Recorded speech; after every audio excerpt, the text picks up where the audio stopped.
It's finally time. That's right, ladies and gentlemen. After 2 weeks of me just testing the Xbox ROG Ally X, I feel it is a viable time for an actual review of this device. A couple of things before we get started, though. Number one, this device was provided to me by Xbox themselves, so I want to say thank you to everybody over there for letting me have this for review.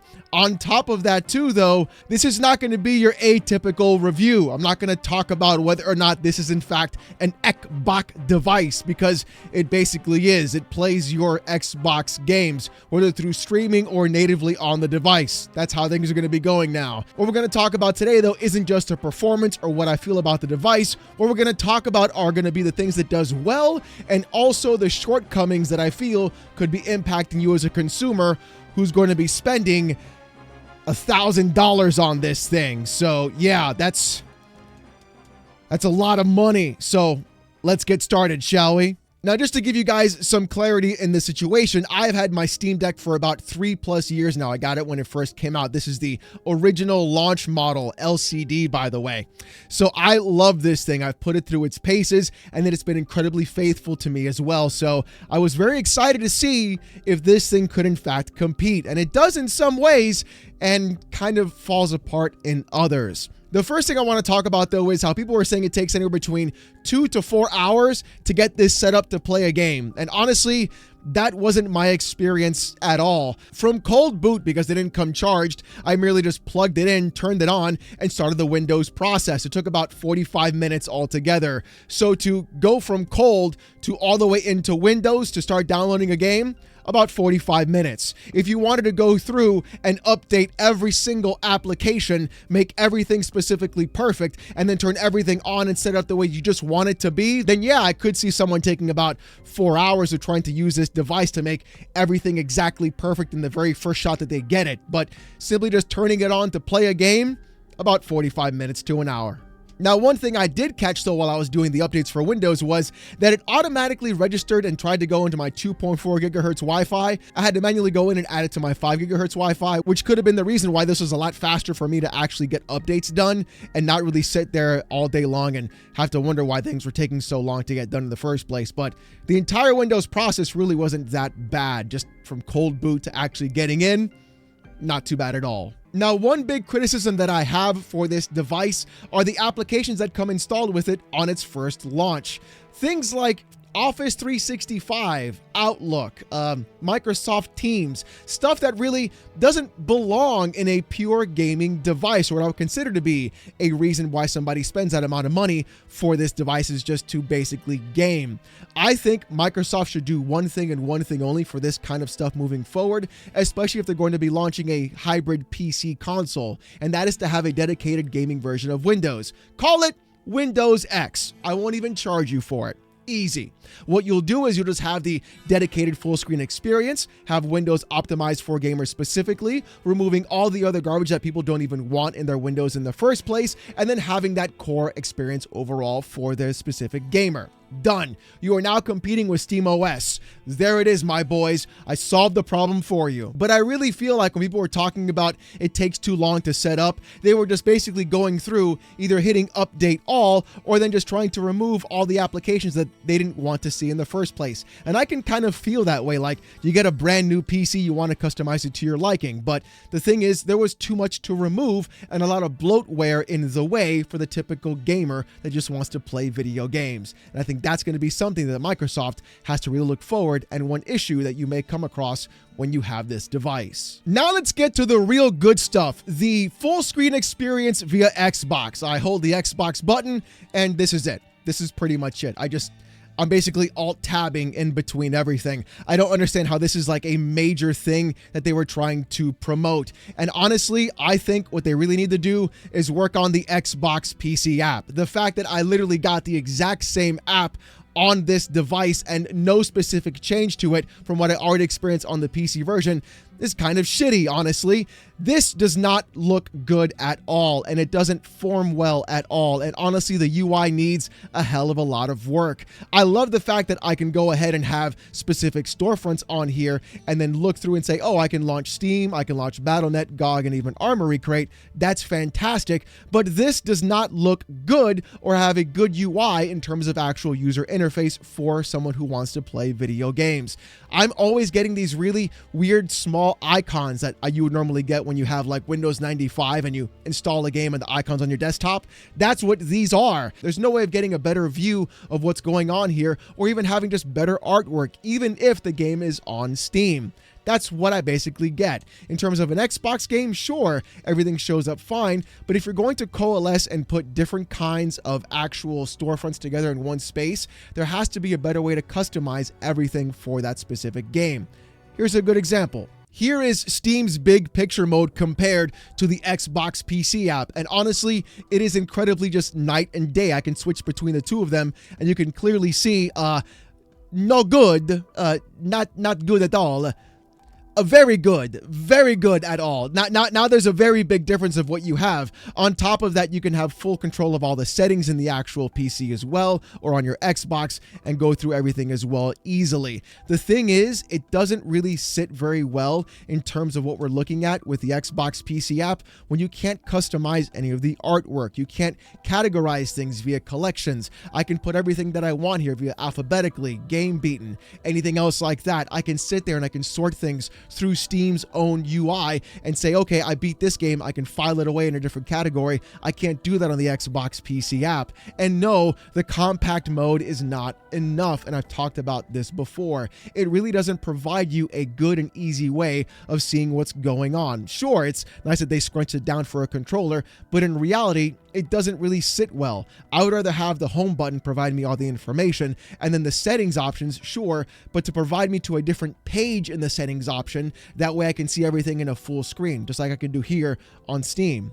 If I go here to settings, now I have every setting directly in front of me and I can easily scroll through them. Like, it's just super weird and convoluted, and it feels like people aren't actually looking at other UIs from other places to really make them hit. And honestly, it's gotten to the point now where whenever I boot this up, I just have Steam Big Picture mode start and I just use Steam. And that's not a good sign, especially if you want people to keep using Game Pass. You want to be able to compete in a UI format and provide users a good user experience when they are using your application. It takes a lot of time to load. It's multiple updates consistently. And even then, the updates aren't even done through the app itself. I have to go to the Microsoft Store to download the update, to then update the game bar, and then update the app itself, to then restart the app, to then have it run functionally in the way it's supposed to. It just seems like there's more steps in the way of use for ease of use for any type of user instead of just actually providing you a good experience up front like Steam does. And I think that's what Microsoft has to focus in on, seeing what Steam has done with their big picture mode and then accessing it and saying, okay, well, how do we make it more user friendly? How do we add more to it? And here's a great example of what I'm talking about. In Steam's own UI, I can customize every piece of artwork that I want to. Everything from the main key art to the background art to the icon as well, to even the wide cover. Every single thing that I can change on this piece of artwork, I totally can, and make it look even better than what I would normally want in the first place. If I don't like the actual art of the game here, I can change everything that I want to. And that's what Xbox has to do, is provide that customization option for that Xbox PC app. And also the ability to add non-Xbox games to the app as well, so that way they can launch them directly from an exe and not have to launch the actual storefront to then launch the game, and things would be a lot easier for the user as well. That amount of customization is something incredibly important to a lot of users that are going to be wanting this kind of thing in the first place. The thing is, though, it's not Xbox that did it for them. No, it's actually Armory Crate. Yeah, this application is truly carrying this device 100%. I feel like Asus did more work to make this an easier device to use than Xbox and Microsoft did. It's honestly kind of shocking. One of the big things you want to do though is when you get into configuration for control mode is to go ahead and enable gyro. I don't know why it's disabled by default. Once gyro is in fact enabled, set it to a toggle as a button on the back of the device and you'll have a better time either aiming or using a mouse as well. I don't know why a device without trackpads doesn't have gyro mouse enabled as a default. You basically need it. Again, like I said before, trying to use a thumbstick to go ahead and control a mouse does not work well at all, especially for any kind of game. The thing is though, this controls way more than it actually should instead of what Xbox is doing. Xbox has to go through and provide some way of having this granular control on their own application in their own app specifically. If Steam can do it and it's just an application on here, why couldn't Xbox do it? I shouldn't have to go to two different applications to get the actual control of what I want to do in granularity when I'm using this device. Sure, yeah, it's one button away and Asus is part of it, but the thing is Xbox should have had this on their own as well, not just Asus. And the thing is, the control mode doesn't work half the time. If I set it to auto and go to desktop, it doesn't go to desktop controls. It stays on gamepad. If I'm on desktop and I go to the actual full screen experience and it's on auto, it stays on desktop. It doesn't work half the time either, so Asus still didn't do the right thing. It's nice to have a real-time monitor, which is great. Resolution between 720p and 900 and 1080 is great too, but that's nice as well. AMD chill if you want to have just like a low power mode, and an FPS limiter for a VRR screen is great as well. We'll talk about that later too, by the way. And the thing is, all these profiles and everything else on here, this should be on the Xbox app itself. That entire full screen experience is not a full screen experience. It's actually hindering the user and pushing them away from using your actual app and just saying, you know what? I'm just going to use Steam. And I think this is where Microsoft is going to have the biggest problem if they want to keep people on their storefront, because any smart person will say, why would I use an Xbox PC app if it doesn't give me the experience that I want, doesn't give me the granularity that I want? I have to use a different app to get what I need. And then at the same time, this is infinitely better as well. Now, I know it seems that I've been pretty negative, but I really wanted to provide this amount of feedback for the Xbox team if they ever saw this video, because clearly, if they want to make this kind of thing a success, they're going to have to look at other places that are already successful and take pages out of those notes to make sure that the user has a better experience overall. I feel like too many reviewers kind of missed all of these steps, and they really didn't look at it from that kind of perspective. And they were basically just talking about the actual performance, whether or not it's an Xbox or not, and just kind of crying about Windows. But you know what? Let's not leave performance out to dry. Let's see what this bad boy can do and go from there. Here we have the Elder Scrolls 4 Oblivion Remastered at 1080p on low settings, getting around 34 to 35 FPS out in the open world. We're also using FSR balanced as well. Now, as you can see, the CPUs are getting pretty taxed throughout the entire frame, and this could be the reason why the performance, even with an upscaler, isn't really doing anything too much. Now, one of the big things I did was reduce the resolution down to 900p, and we got a somewhat better frame rate. Actually, we got into the 40s, which you can then go ahead and lock to VRR while playing the game and then have a better experience overall. You can lock the frame rate to 45 FPS, play this game at a VSync locked 45 FPS or 40 FPS and have a better experience while playing, similar to what you can do on the Steam Deck as well. And it kind of throws me for a loop here because I feel like sometimes maybe this shouldn't have been a 1080p screen. Maybe it should have been a 900p screen and have it OLED instead. And I think that would have been a better experience for the player overall. Now, I went ahead and picked up Baldur's Gate 3 and set everything back down to 900p. I was doing some testing and I really want to see what it would run on low settings. At 1080p, medium high, it was about 30 to 35 FPS, but on low settings at 900p, you're going to see a pretty big difference. We're getting anywhere between 53 to 45 FPS. On a variable refresh rate lock, you're going to have a great experience playing this game, similar to what we saw on the Steam Deck. And this is after they had the Steam Deck optimization happen with that new update. Honestly, this is a 900p device, not 1080p. If you're going to be playing at 1080p, you're going to be playing at 30 FPS. And that to me really isn't acceptable even in today's modern age. I feel like what you can do if you're having a hard time with frame rate is to go through, bring it down to 900p, and enjoy the experience there.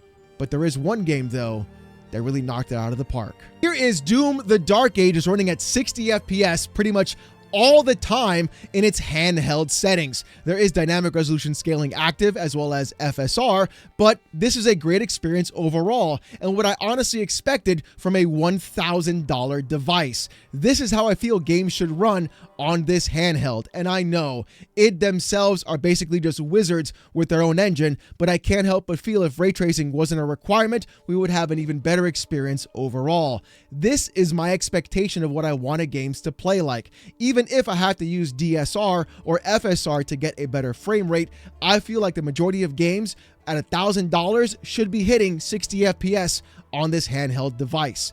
Again, this feels more like a 900p machine rather than a 1080p one because the performance uptick that you gain from going down to that resolution is infinitely better than it is staying at 1080p native or trying to push that kind of actual graphic or fidelity. And finally, we've got Elden Ring. At 1080p, we're getting around 48 to 45 FPS. Honestly, you're pretty much going to be sitting at this resolution and frame rate the entire time, no matter what you do.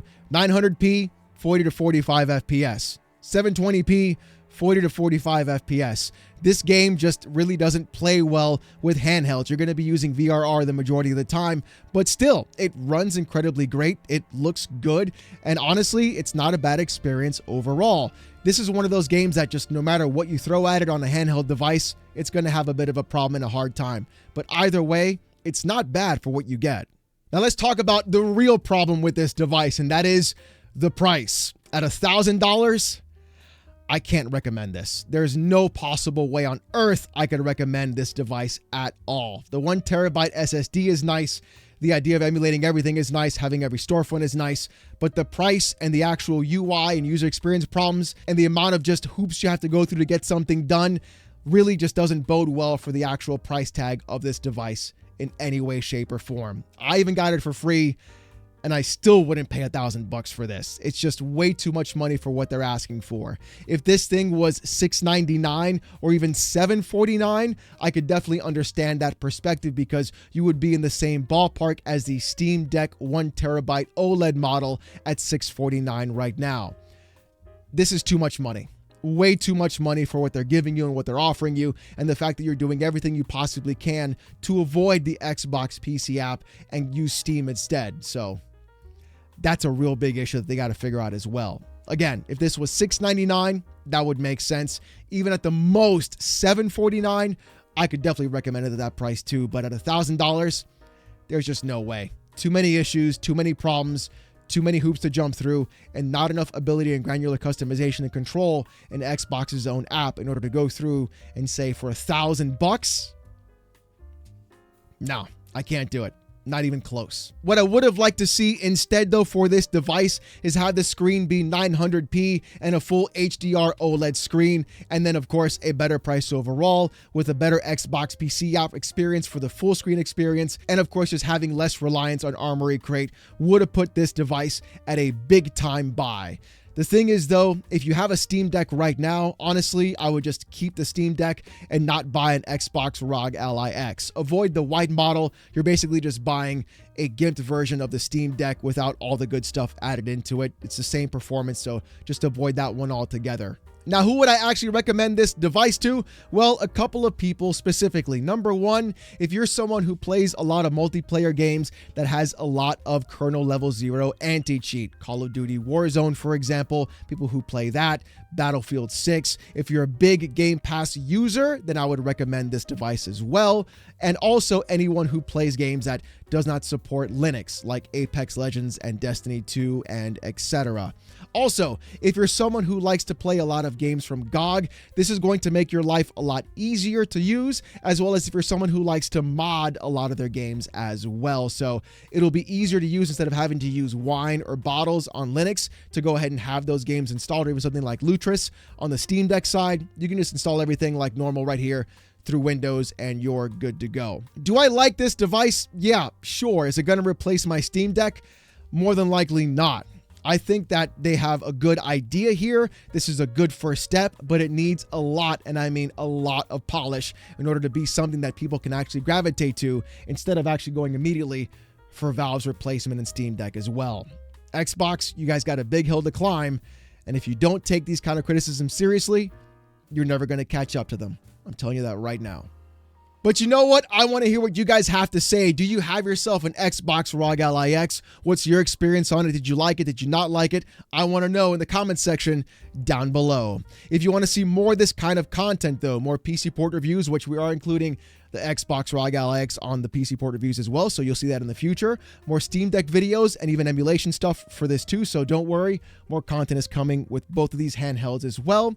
More fanboy content, more gaming news, and my hot takes in the gaming industry. Subscribe to the channel. We're on our way to 97K, and I just want to say thank you guys so very much. If you want Discord access or emotes during live streams, become a YouTube member. It's as low as $1. If you don't want to spend the buck, don't sweat it. Just come on down Saturday nights, 8:45 p.m. Eastern, live right here on this channel as I wear a banana suit and get insulted with AITTS by about 700 people. Trust me, you don't want to miss it.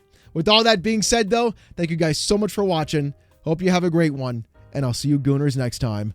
Peace!